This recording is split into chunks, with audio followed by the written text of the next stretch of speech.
last week on Valentine's Day, I posted what I thought was a snarky, funny meme about how clients should not have the right to be screaming at the veterinary staff about their financial issues when they can't afford veterinary care.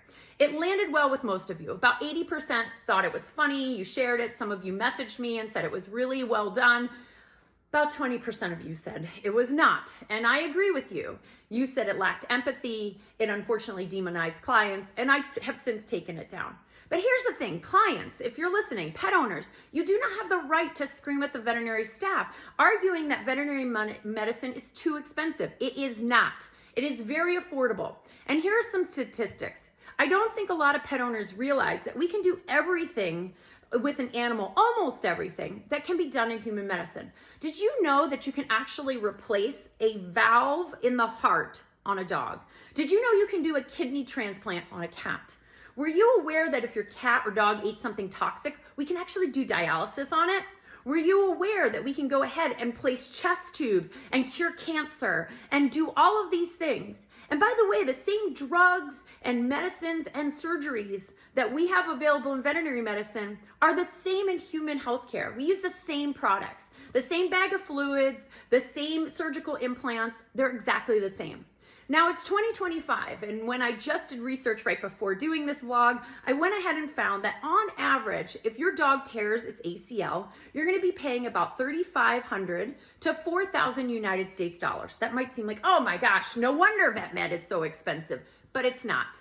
If you do not have health insurance in human medicine, that same ACL tear is going to cost you, the human being, $35,000 to $40,000. Same materials, same staff, exact same procedure. And if you're in human healthcare and you say it can't be, trust me, it is, okay? We use exactly the same stuff.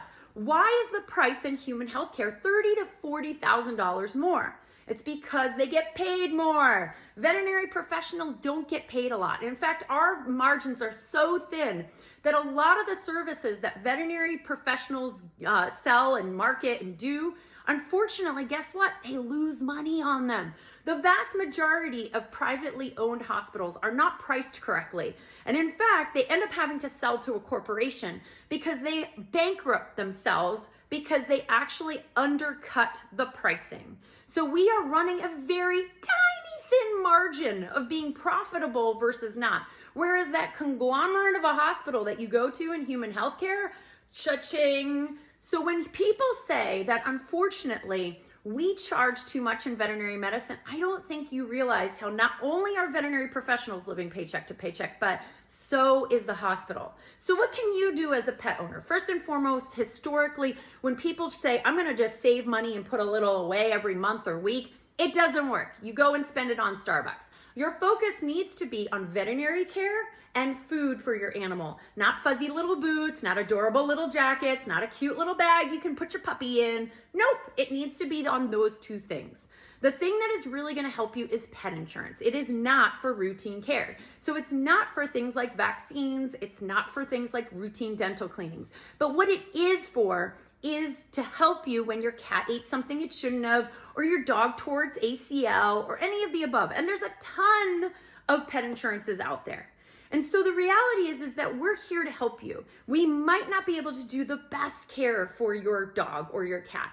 And again, we can always come up with something. Maybe your dog doesn't receive the ACL tear repair. Maybe instead of going to surgery, it's put in a brace and it receives an anti-inflammatory. And it might have a limp for the rest of its life, but it's happy. Maybe for the cat that has a urinary obstruction, instead of hospitalizing it, we unblock that cat, we send it home, and we hope it doesn't block again. Again, not the most ideal or best veterinary care, but we're gonna work within your budget. I'm a firm believer everyone should own an animal. I'm also a firm believer that we can work within pretty much any budget, and that includes someone who is homeless.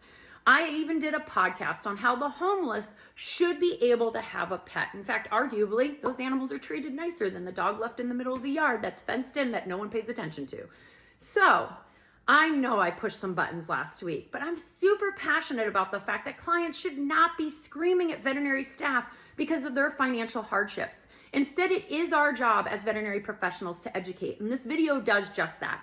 I want people to understand that there are layers of veterinary care, and we can find one that works within your budget. But don't scream at us because you want the surgery, but you can't afford the surgery.